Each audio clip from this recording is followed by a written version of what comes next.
Olá, pessoal. Bom dia. Bom dia, pessoal aqui do Zoom. Tá tudo bem aí? Tá dando para ouvir? Alô?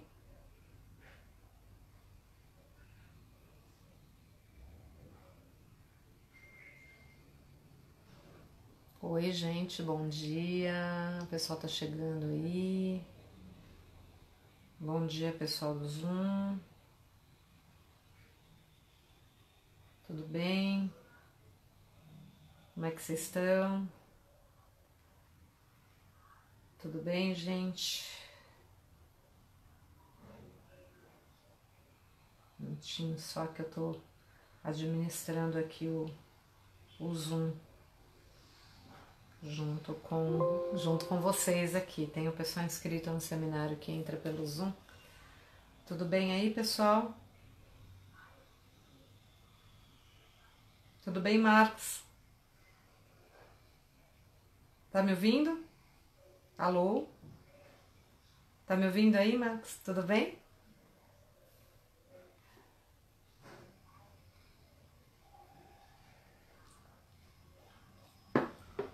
Eu vou...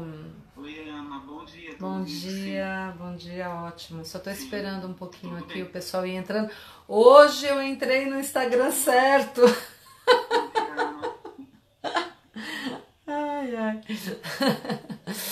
Hoje eu tô no Instagram certo, gente, desculpa, é muita coisa. Na semana passada eu entrei no Instagram errado. Inclusive, graças a isso, a gente até vai retomar um pouquinho algumas coisas que a gente conversou no começo da reunião. Vixe Maria, acabou de cair o Zoom aqui.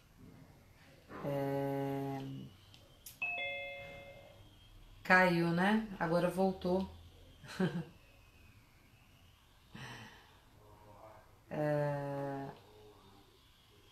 Então, a gente entrou no Instagram errado e aí a gente fez toda a primeira parte da live pelo meu Instagram pessoal, que é fechado, né? E o mais engraçado é que eu ia vendo assim, tinha pouca gente, eu falava assim, nossa, acho que o pessoal tá cansado. Esse negócio da quarentena tá deixando todo mundo cansado. Aí daqui a pouco a gente começou a ver um monte de gente me pedindo amizade. Eu falei, nossa, todo mundo resolveu me pedir amizade ao mesmo tempo. Até que eu percebi que na verdade eu tava no Instagram errado. E enfim, né? São atos falhos, né? Atos falhos da pandemia, né? É muita coisa pra gente pensar ao mesmo tempo, né? E eu fico aqui administrando esse negócio do Zoom, que aliás tá caindo hoje. Não sei o que tá acontecendo aqui, que o Zoom não tá bom não, viu? Vamos ver se ele vai se conectar aqui de novo. Mas, gente,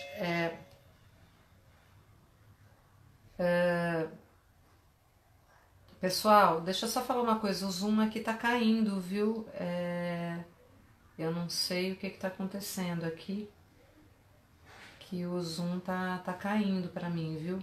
Em todo caso, fica aí já, tá? Se começar a cair, no último caso, a gente tá aqui no Instagram, na minha página de autora, tá? Ana Laura Prates, psicanalista, tá bom? Então, qualquer coisa, em último caso, vocês vão pra lá.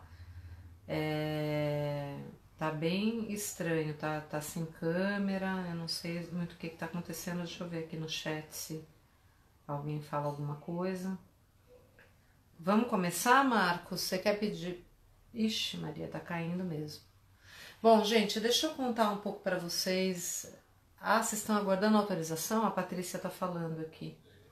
É que tá caindo pra mim, viu, Patrícia? Eu não sei o que tá acontecendo. Que a conexão acho que deve estar ruim aqui, porque tá caindo. Aqui do Insta tá tudo bem, mas do Zoom tá caindo toda hora aqui pra mim, viu?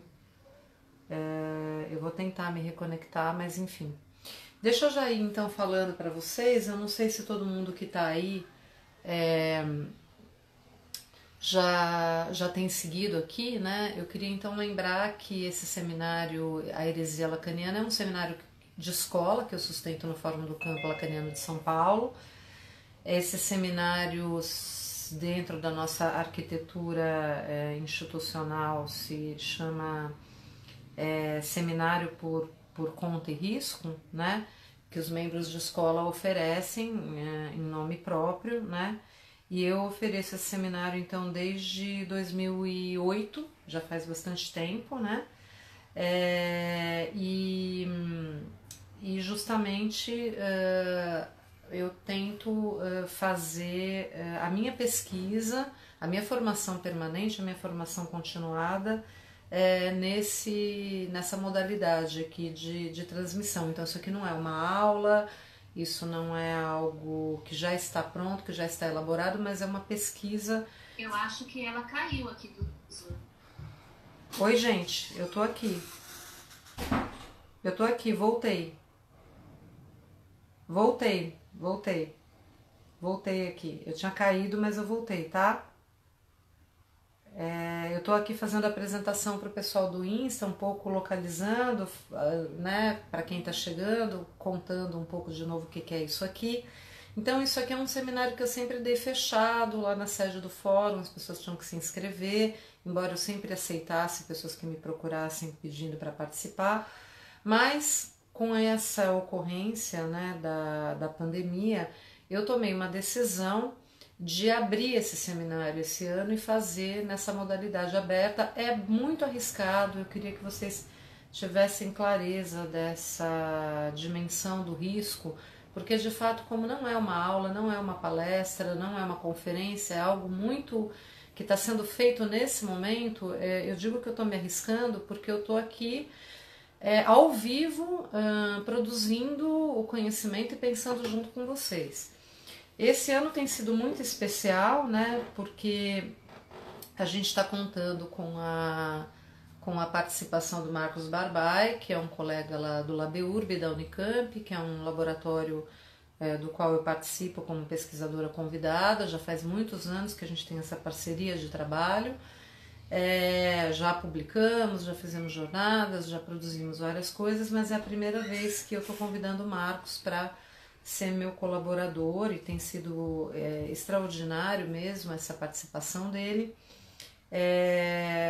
dada essa ousadia que nós tivemos de voltar a Antígona ao pé da letra, nessa leitura ao pé da letra que a gente está fazendo da tragédia, considerando a atualidade da Antígona, evidentemente nos inspirando na orientação da leitura que Lacan nos oferece no Seminário 7, mas lembrando que não é um seminário sobre o Seminário 7, é um seminário sobre Antígona. A gente está tomando o texto do Sófocles como um caso clínico a ser interpretado do ponto de vista da psicanálise, né?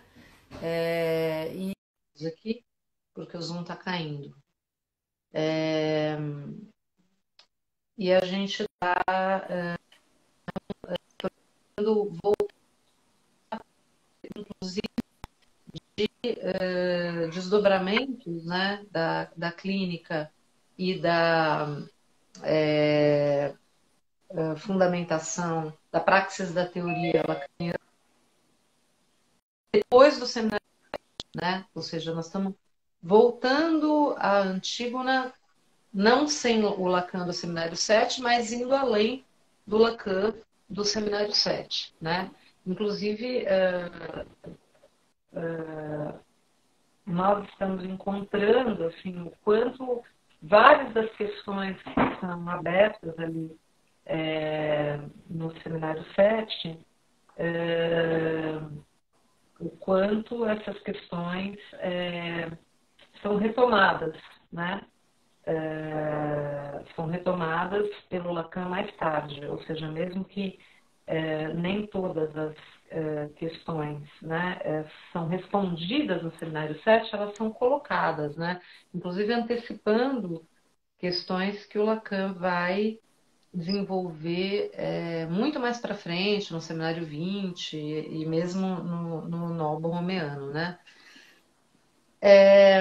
Bem, eu queria também lembrar para vocês o percurso que a gente fez até aqui, rapidamente, porque hoje é nosso último encontro do semestre.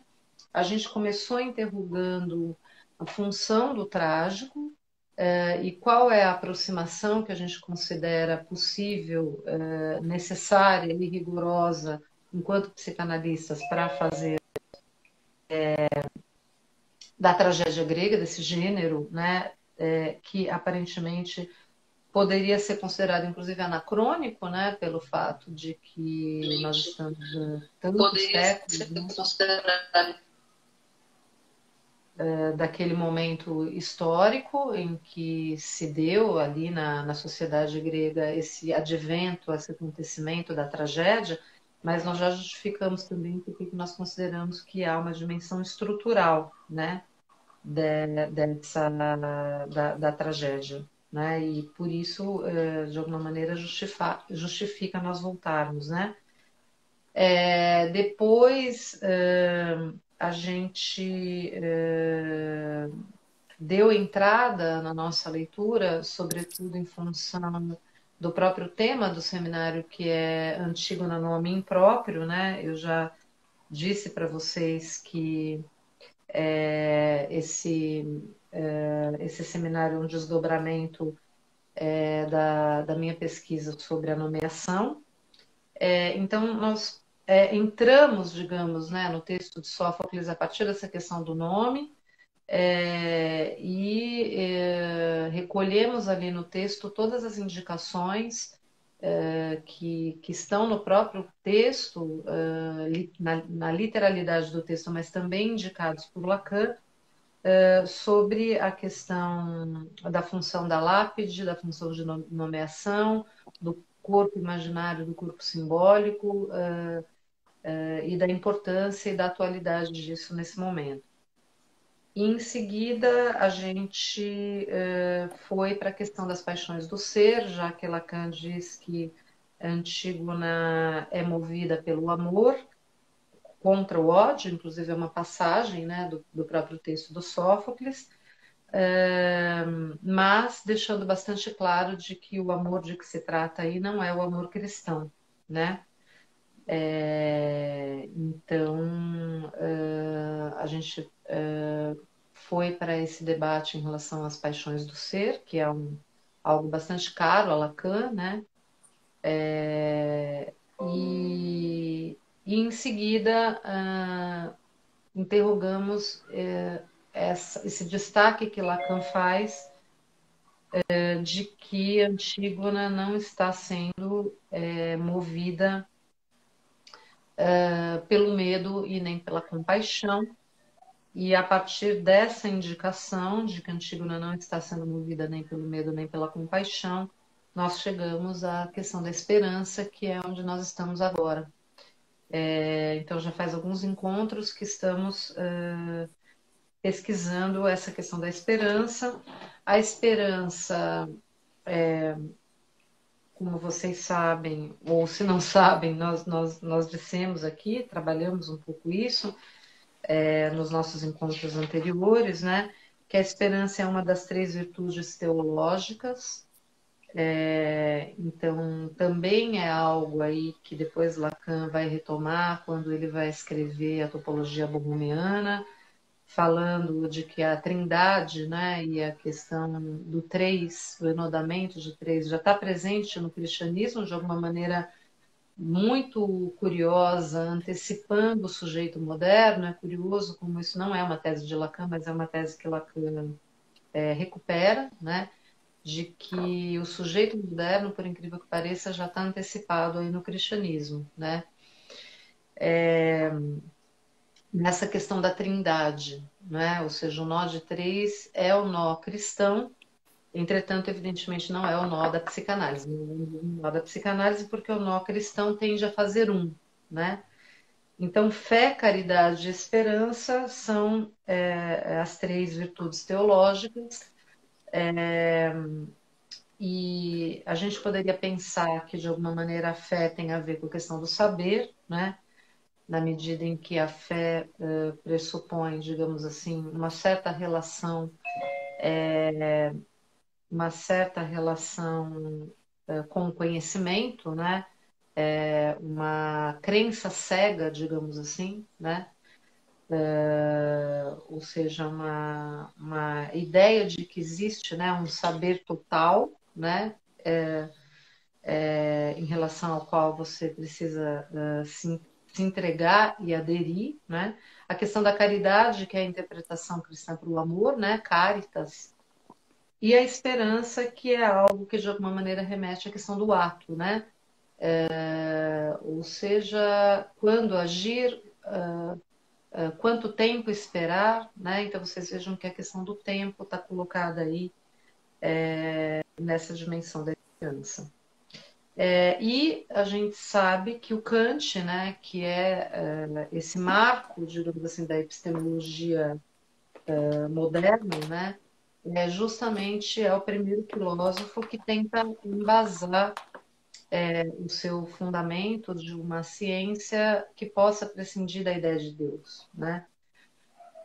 Porque, num certo sentido, mesmo Descartes e Spinoza, embora já esbocem, né, uma tentativa de construção de uma ciência não teológica, né, a gente sabe que ainda assim há ali a presença de Deus, né? E Kant, de alguma forma, supera isso na medida em que coloca os seus a priores, né? O tempo e o espaço como os seus a priores e a razão como aquilo que pode, então, desenvolver uma ciência não teológica, né? Mas, evidentemente, que Kant dialoga também com essa questão das virtudes teológicas e sendo que uma das suas questões é justamente o que me é permitido esperar, que ele coloca na Crítica da Razão Pura, e que, aliás, é uma das questões que o Jacques Lamillère coloca para o Lacan ali naquele texto que foi chamado de Televisão e que está publicado nos outros escritos. E a gente, inclusive, comentou bastante no nosso último encontro. O Marcos daqui a pouco vai fazer um apanhado, uma retomada, né, Marcos, das questões fundamentais que você colocou ali. Eu vou passar então a palavra para ele. Eu quis fazer só esse resumo, vamos dizer assim, do nosso percurso, né, até agora. Mas eu queria passar a palavra para o Marcos para ele retomar os pontos fundamentais que ele colocou no nosso último encontro, que foi inclusive uma fala, mais uma das falas, né, muito felizes do Marcos, e que eu acho que toca em pontos que eu gostaria de desenvolver hoje, para a gente poder avançar e, de alguma maneira, deixar indicadas as pistas para o nosso segundo semestre. Lembrando que depois de uma hora, aqui no Instagram, a live cai e a gente abre outra sala, tá? Hoje vai dar certo, porque nós estamos aqui nesse mesmo Insta. Da vez passada, metade no outro, metade nele, mas eu estou salvando a salvar naquele negócio de GTV lá, então tá ficando salvo. A gente vai melhorando também, né? Bom, então é isso. Eu vou fechar meu microfone aqui no Zoom para não dar interferência. Eu vou passar a palavra para o Marcos e depois, então, eu vou desenvolver alguns pontos que eu tinha preparado para falar no nosso último encontro e que não deu tempo, que eu espero que hoje dê, porque são pontos muito importantes para a gente retomar no segundo semestre. Então, Marcos, se você quiser começar aí, por favor, ativa seu microfone no Zoom, eu vou fechar o meu, tá? E depois eu vou desenvolver. Oi, gente, bom dia. Espero que o pessoal do Zoom aí esteja me ouvindo, o pessoal também do Insta. Quero cumprimentar vocês, então, nessa manhã. Mais uma vez, agradecer ao Fórum do Campo Lacaniano e também a Ana por estarmos aí juntos nesse tempo, agradecer o convite para colaborar nesse seminário da Ana, que a Ana desenvolve aí um trabalho no fórum há um longo tempo e eu venho acompanhando o trabalho da Ana há pelo menos 9 anos, né? Desde que eu entrei no Fórum do Campo Lacaniano, eu venho seguindo os seminários da Ana. Eu quero fazer dois agradecimentos pontuais aqui, porque no nosso último encontro, né, para falar da esperança, eu lembrava que a esperança tinha alguma coisa da via, né, e eu chamava atenção que via em francês é voar. Lembrava também que voar é homofônico de voar, de voz, e alguém aqui, que eu não me lembro o nome, disse do voar, que é do ver. Então, de chamar a atenção para esse lugar mesmo aí homofônico. Mas, assim, é interessante porque eu terminei o encontro bastante interrogado por questões, claro, né, o modo como que aqui apresentando a gente também se escuta a própria voz, vê a própria via de pensamento e questões que a Ana levantou. Eu disse assim, nossa, parece que eu estou um pouco pessimista com relação à esperança, como se a esperança tivesse que ter esse componente dessa positividade. E aí, conversando com a Ana, né, vamos assim dizer, nos bastidores do nosso seminário, né, eu disse, eu vou fazer um caminho para poder pensar a esperança, e depois me disse, vá a Sófocles, vá à tragédia, vá a Antígona, e pense ali, né, com Antígona, no ato, o que é de certa forma, aí, né, esperar. Né, e nesse esperar, o que queres. Eu também me lembrei de uma publicação, se eu não me engano, acho que é 2009 ou 2011, do David Harvey, que se chama Espaços de Esperança, sobretudo no capítulo 8, que se chama Os Espaços da Utopia, em que o David Harvey, para falar desses espaços da utopia, vai falar de Baltimore.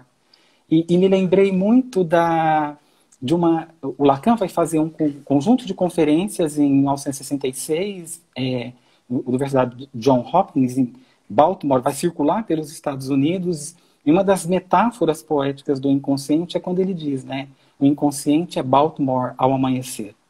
Né? Então eu coloco aqui uma heresia poética, e vou voltar para a Antígona, né? A minha heresia poética é o inconsciente é Tebas ao amanhecer. E qual é o meu momento mesmo, o meu lugar de reflexão aqui, né? É que, veja, nós estamos trabalhando com essa edição de Antígona, que é uma tradução bilíngue grega e francesa. Estamos trabalhando com essa edição aqui do Trajano, que é uma tradução do grego para o português, mas nessa tradução do grego para o francês, alguma coisa abre Antígona, né? E que é assim, diante do palácio real de Tebas, na madrugada, Antígona sai do gineceu e toma sua irmã pela mãe.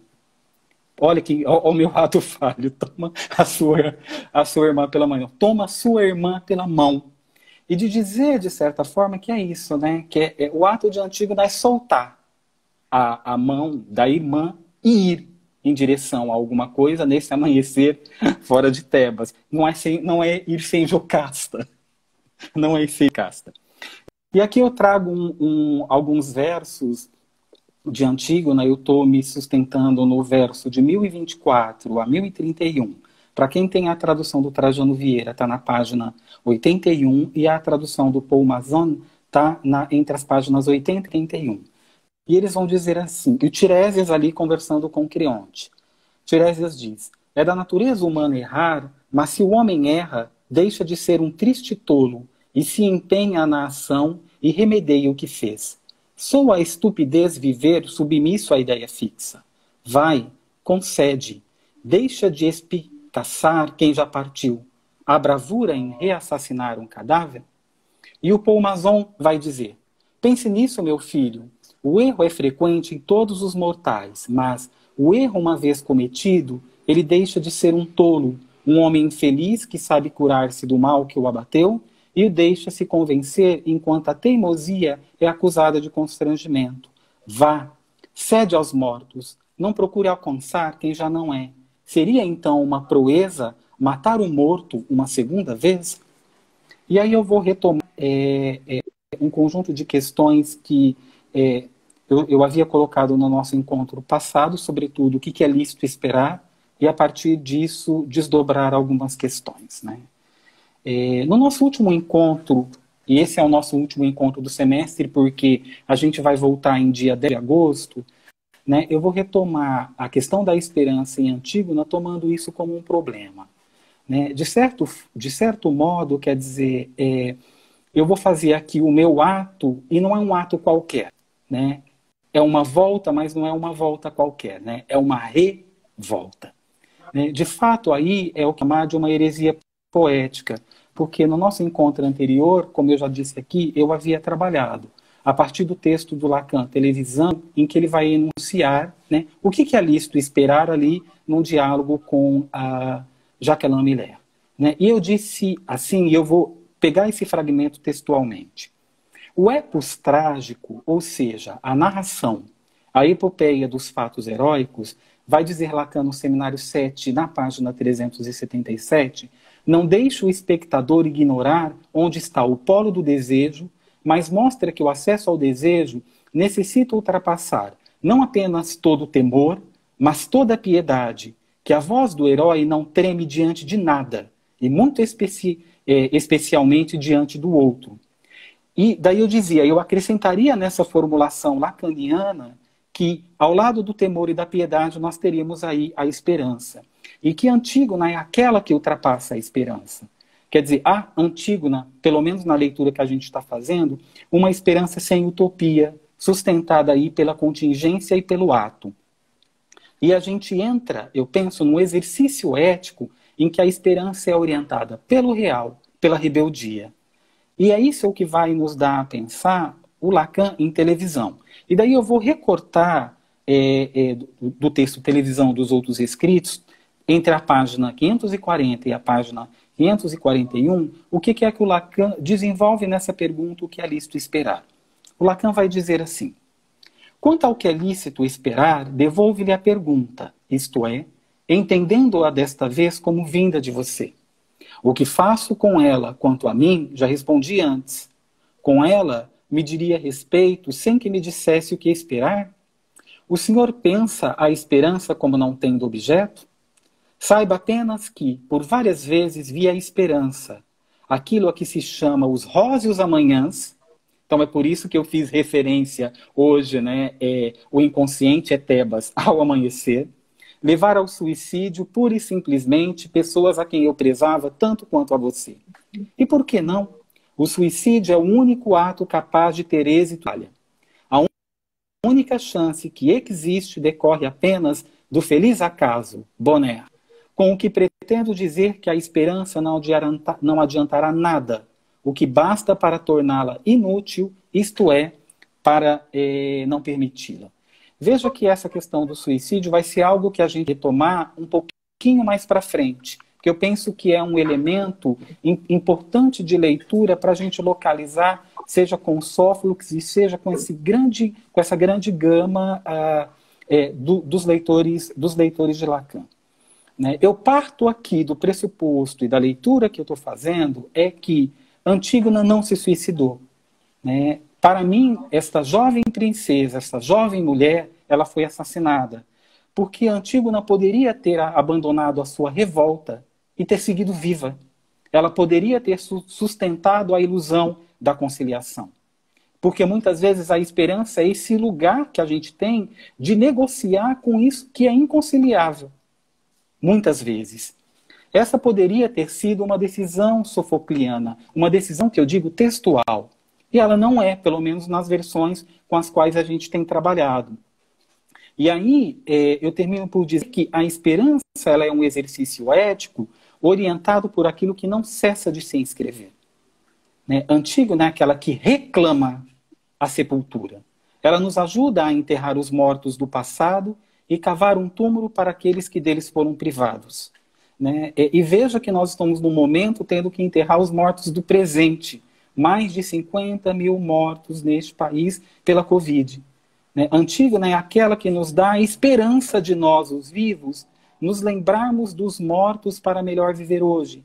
Que essa é uma citação da Jeanne M. Ganebin, de um livro, Ganebon, chamado Lembrar, Escrever, Esquecer, da editora 34, publicado em 2009. Hoje, nessa minha revolta, né, nesse meu retorno, né, eu vou fazer uma pergunta simples, da qual eu não tenho a intenção de responder pelo fato de que a gente vem trabalhar. A gente tem trabalhado com isso. Como pensar a esperança com Antígona se a tragédia sofocliana nos coloca diante do horror do suplício? Né? Essa é uma questão que eu penso que é bastante importante. E aí não custa nada lembrar. Né? Nessa tragédia, na cidade de Tebas, há uma disputa.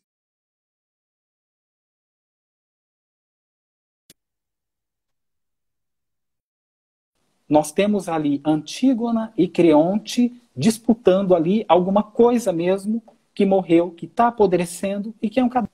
E nós, os espectadores, nós estamos diante de uma patê em grego, ou seja, um acontecimento trágico, um desastre na cidade. E aí, pelo dizer, porque somos espectadores, nós somos interrogados com Antígona. É possível escapar da Atê? A esperança? Né? Qual esperança? Eu volto a essa questão da AT, que pode ser lida ali no seminário 7 com Lacan. Vou dar a indicação, página 352, em que ele vai dizer assim, a AT é a sua própria lei, da qual, se posso assim dizer, o sujeito apura o escrutínio. Essa lei é, primeiramente, sempre a aceitação de algo que começou a se articular antes dele nas gerações precedentes e que é, propriamente falando, a sua AT. Quer dizer, diante da AT, né, diante disso que não se controla, a esperança, qual esperança?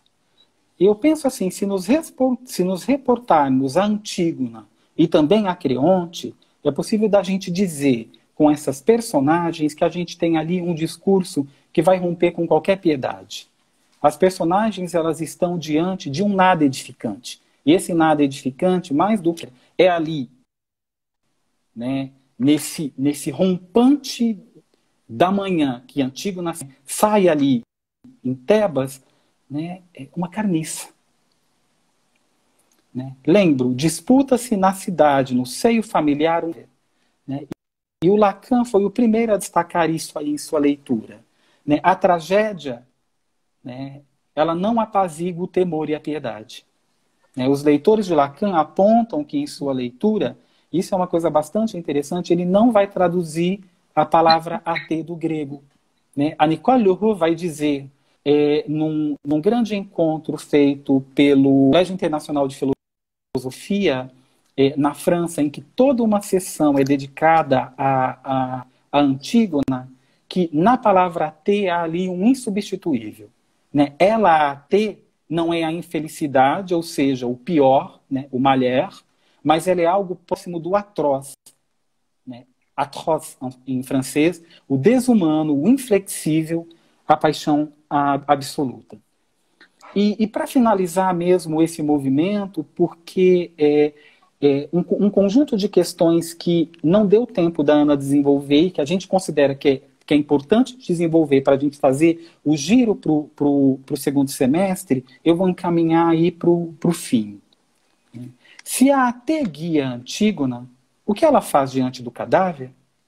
Né? E eu penso que a resposta, eu digo aqui a resposta é simples, mas ela não é tão simples, mas se a gente for para a tragédia, Antígona faz uma libação, né? O lamento, esse ato mesmo de arrancar a terra com a própria mão e jogar em cima do corpo. E veja lá, o lamento de Antígona não espera clemência ou aponta arrependimento. No nosso último encontro, eu lembrava que Colette Soler, no livro Os Afetos Lacanianos, dizia que para a gente pensar a palavra esperança, a gente precisaria pensar a questão da espera, attente, em francês, e ela dizendo que esse é o primeiro afeto aí de uma entrada em uma análise, de certa forma, diante dessa espera, dessa esperança, se faz a questão, o que queres? Né? O que esse ato aí, né, porta mesmo de desejo? E aí eu volto, o lamento de Antígona não espera clemência ou aponta piedade. Aí está a sua esperança. Na madrugada de Tebas, diante do cadáver de seu irmão, já que Ismene se recusa a ajudá-la, o que lhe resta é a radical solidão. Né? Diante mesmo do corpo, né, da carniça, quando ela faz o ato de sepultar o irmão, é um momento de radical solidão. E a radical solidão não é permanecer só, não é preencher sua falta a ser, ou a sua falha a ser, mas subjetivar-se numa falta fundamental, que nenhum outro pode satisfazer completamente. É aqui que eu vejo um horizonte dessa esperança lacaniana. Uma radical solidão, né, em que nenhum outro outro com O minúsculo, pode satisfazer. Diante do cadáver, o ato de Antígona nos mostra a esperança, sua dissolução, ou sua dissolução. Na sua dissolução, ela se sustenta em um ato, um investir um nada, e com ele se associar em sua obra humana. O Lacan vai dizer alguma coisa que eu penso que é muito forte no Seminário 7, e localizo para vocês, página 364. Ele vai dizer assim: nessa relação consigo mesmo, que é sua própria morte, não deve esperar a ajuda de ninguém. Né? Uma esperança é uma rebeldia, é uma revolta diante do desamparo. Daí essa ligação com a questão da radical solidão.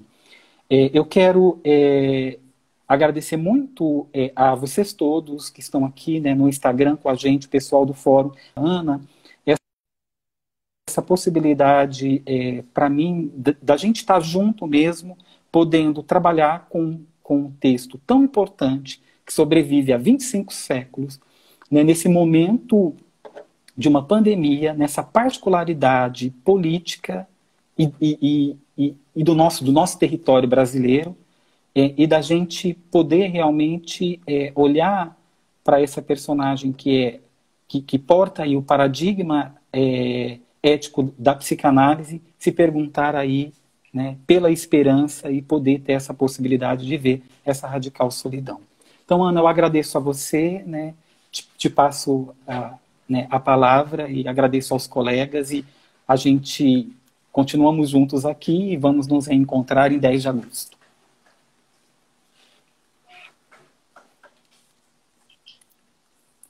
Eu vou agora, Ana, só um momento aqui, desligar o meu microfone do Zoom.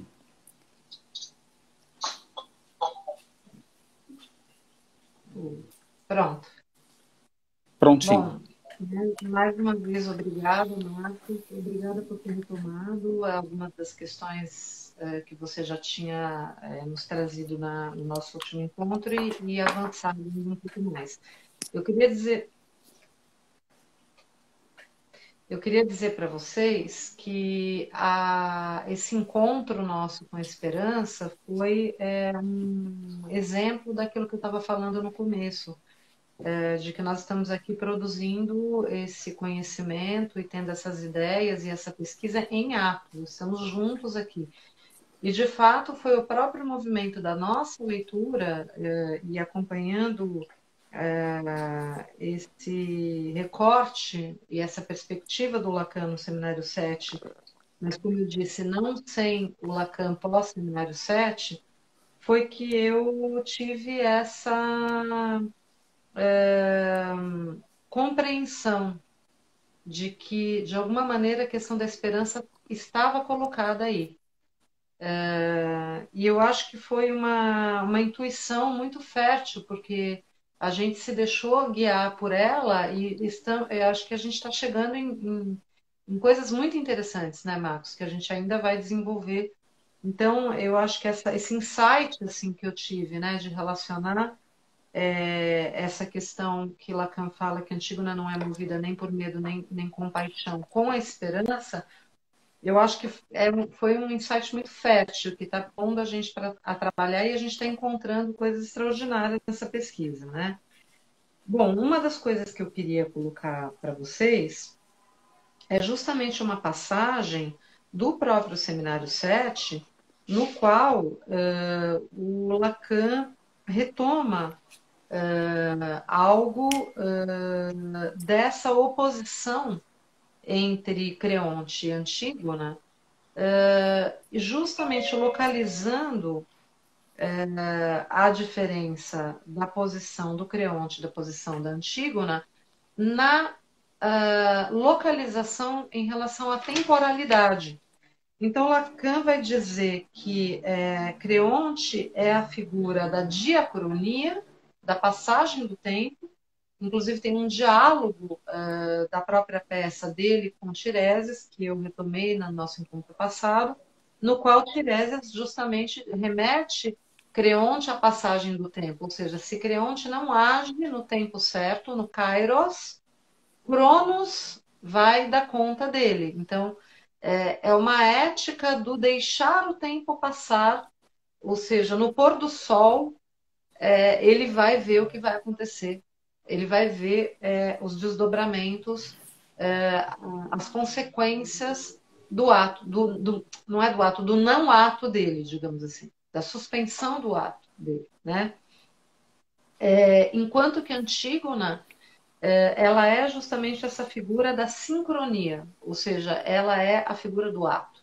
Então a gente já tem aí duas posições radicalmente diferentes em relação ao tempo. Creonte como sendo aquele que espera o tempo passar, né? E Antígona como aquela figura que, de alguma forma, precipita algo na medida em que ela encarna a figura do ato.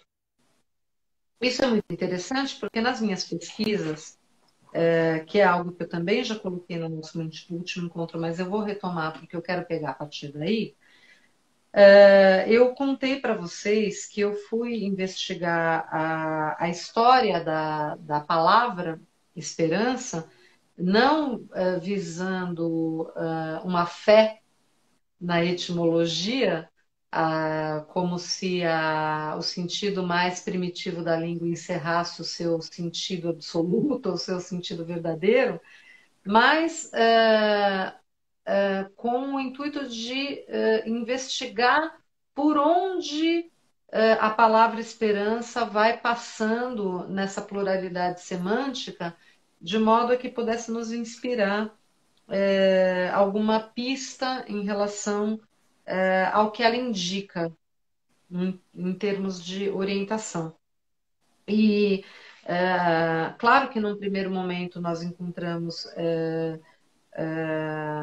as suas acepções antigas mais comuns, que justamente tem a ver com com essa ideia de expandir, né, de ter êxito, de prosperar, ou seja, né, uma certa relação com um tempo que projeta uma ideia de prosperidade, uma ideia de colher algo que foi plantado no futuro, não é? Mas eu acabei encontrando nesse span, né, esse pendere, que tem a ver com pêndulo, e que, como eu disse para vocês, é algo que remete e que vai dar depois nas línguas latinas a mesma origem da palavra pênis. E também por essa via do espalhar, é a mesma origem da palavra esperma. Então, vocês vejam que interessante como a esperança, na sua acepção antiga, remete a esse pendular, não é? Fálico.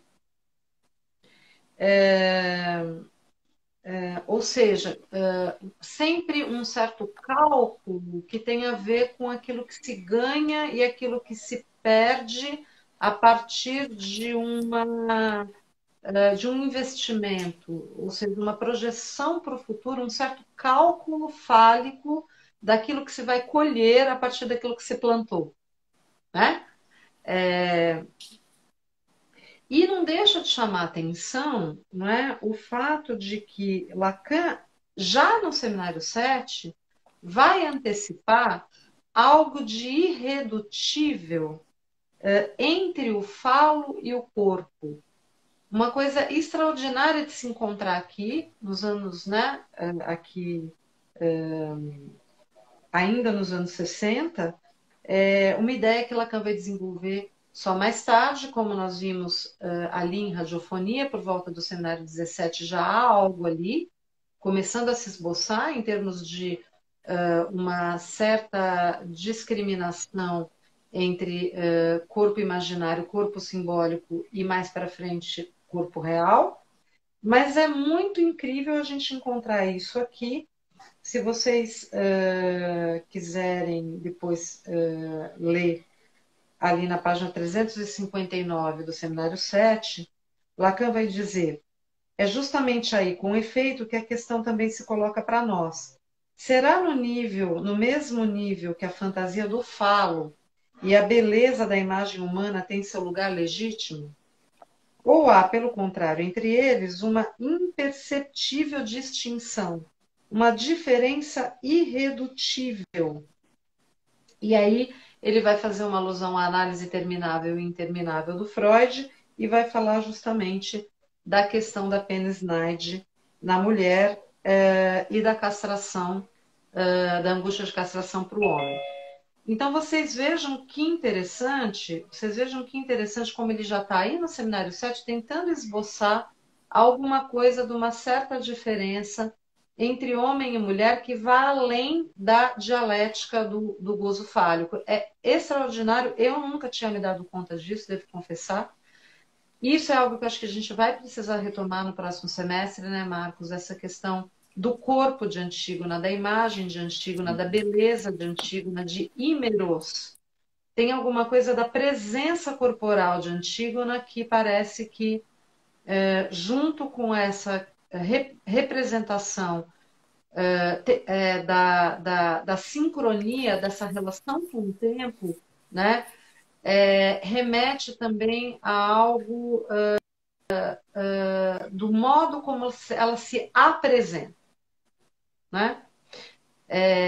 A página do Seminário 7, alguém está perguntando aqui, é a 359 da edição em português. Pode ser que tenha outras edições, né? Não sei se todas correspondem à mesma página, mas de qualquer maneira seria o capítulo 22, a demanda da felicidade e a promessa analítica, que tem a ver justamente com essa questão da felicidade, não é? Dessa promessa de felicidade que Lacan começa justamente esse comentário dizendo que o sujeito entra em análise com essa promessa de felicidade, é justamente isso que a Colette Soler retoma aí nesse texto que o Marcos acabou de citar, e ele vai inclusive falar da felicidade desde Aristóteles, né? E retoma depois o termo em inglês, happiness, né? Justamente para falar dessa questão daquilo que é prometido, daquilo que é lançado para o futuro, da felicidade tornar-se um fator da política, a partir de Aristóteles, das consequências disso, e de que justamente para a psicanálise não é possível prometer a felicidade no final de análise. Então tem alguma coisa dessa promessa, dessa esperança, que tem a ver com o que voe, né, a partir do qual o sujeito inicia uma análise que justamente cai no final da análise. Bem, então a partir dessa questão, dessa articulação da questão da esperança, foi inevitável, e dessa pergunta kantiana, e também de uma pista que o Lacan nos oferece em televisão, que é exatamente essa passagem que o Marcos citou. Eu quero deixar indicado que nessa resposta do Lacan em televisão a respeito da terceira pergunta kantiana, o que é lícito esperar, quando Lacan faz a sua famosa frase, né, de que deve se recusar o discurso analítico aos canalhas. Isso também não é qualquer coisa. É outro ponto que a gente vai poder retomar, inclusive no segundo semestre, a partir de um comentário magnífico que o Milner, Jean-Claude Milner, faz no seu maravilhoso livro Nomes Indistintos, que a gente já trabalhou muito no meu seminário quando eu estava trabalhando a questão da nominação. Jean-Claude Milner vai escrever um capítulo nesse livro sobre a canalha, não é? que eu acho que é alguma coisa que a gente vai precisar retomar a partir dessa indicação do Lacan, dessa articulação que Lacan vai fazer, da questão de que se deve recusar o discurso analítico aos canalhas, justamente nesse momento em que ele está fazendo esse comentário a respeito da questão kantiana, o que é lícito esperar, né? E ele vai fazer uma indicação também muito interessante, topológica do meu ponto de vista, que é de onde você espera. Ou seja, ele aponta para a questão do lugar, né? Então, vocês vejam que Lacan o tempo inteiro está se posicionando, localizando a psicanálise como algo, digamos assim, subversivo em relação a Kant, na medida em que o espaço e o tempo da psicanálise não são o espaço e o tempo de Kant, ou seja, não são a priori, né? Nós sabemos aonde isso vai desembocar. Alguém está me perguntando qual é o livro de Jean-Claude? É o livro Os Nomes Indistintos.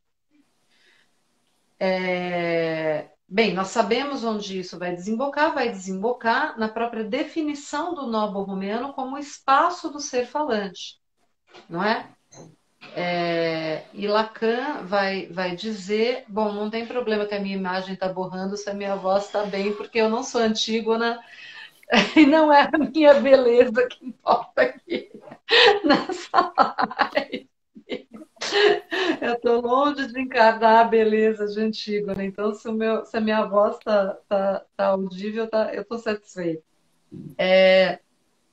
Bom, então, quando Lacan vai dizer, né, do espaço do ser falante, né, Lacan vai dizer justamente que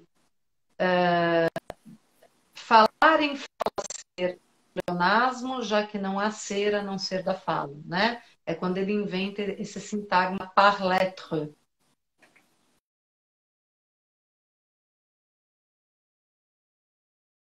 Sujeito, ele começa a falar de par lettre, que é traduzido para o português como fala ser, né? E tem a ver justamente com essa ideia de que não há ser a não ser da fala, ou seja, espaço e tempo não são a priorísticos no discurso analista, né? Então, vocês vejam quantas coisas fundamentais, né? Aí, agora está falhando a voz, aí começou a complicar. Espera um pouquinho. Eu acho que eu vou ter que fazer uma operação aqui, um momentinho só, gente. Rapidinho. Só um momento.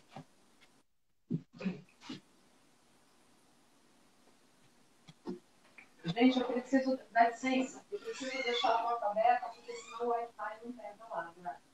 Tá? Deixa a porta aberta, porque senão o Wi-Fi pegar aqui, por favor.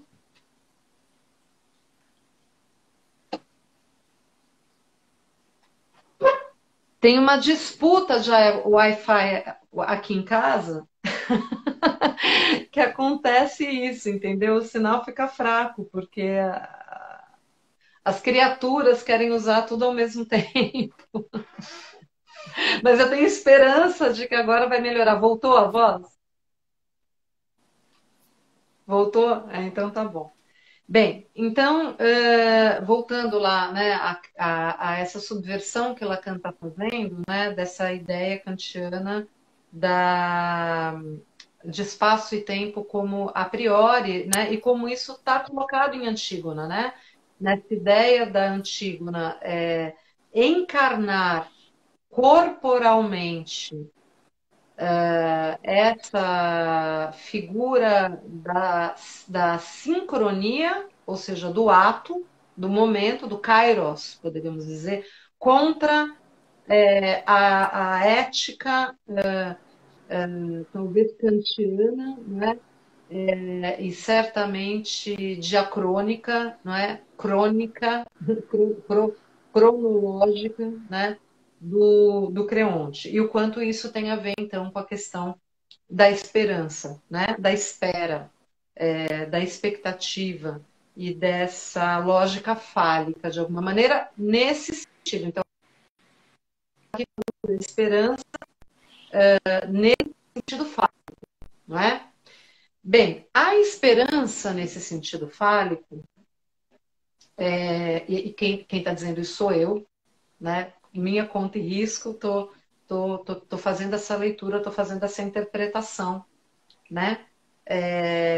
De um certo sentido da esperança pendular, né? Nesse sentido, e depois acho que a gente vai poder falar, né, Marcos? A nossa interrogação é: haveria uma esperança que não fosse dessa ordem? Haveria uma esperança lacaniana? Haveria uma esperança que pudesse ser orientada pelo real, né? E a questão do objeto, né? Que inclusive é colocada em televisão também, né? Tem objeto? A esperança tem objeto, né? De que objeto nós estaríamos tratando nesse caso, né? Bom, essa é uma questão colocada pelo Lacan em televisão, né? Só lembrando disso. Mas ela é colocada também no seminário 10. Então, quando a gente toma a esperança nessa perspectiva do pêndulo, né? E dessa questão mais tradicional da expectativa para o futuro, numa certa cronologia, é inevitável a gente chegar na concepção do Spinoza, né? E aí é que eu queria trazer para vocês, porque inclusive eu acho que isso tem a ver com também essa certa fazendo na realidade contemporânea e especificamente esse recorte da realidade do laço social brasileiro, da nossa terra aqui, Tupiniquim, eu tinha dito a vocês que eu encontrei com esse livro, né, do Vladimir Safatli. O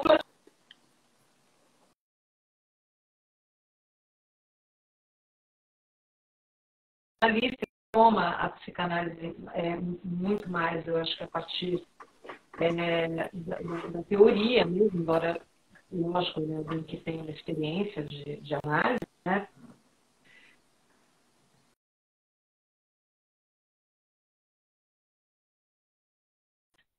Do Vladimir, necessariamente a mesma leitura, né? Em alguns aspectos digamos assim, da perspectiva, né? É o livro do Vladimir Safatli, O Circuito dos Afetos, Corpos Políticos, Desamparo e o Fim do Indivíduo, né? Tá travado aí, Marcos? Alô? Tá travado? Voltou? Voltou? Oi, Ana, tá tendo travas, agora voltou. Para mim voltou. Alô?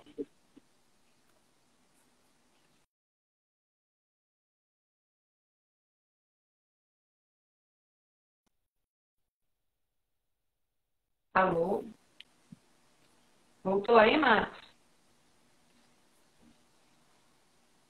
Voltou? Não, Ana, não voltou, tá bem travado.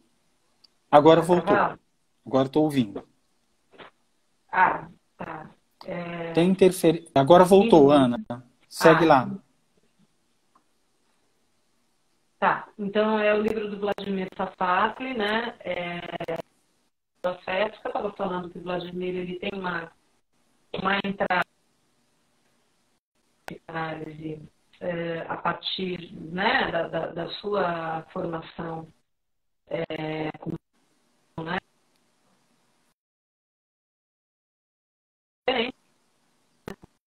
Mas, então, algumas vezes eu acho que isso traz algumas mesmo de perspectiva e de leitura,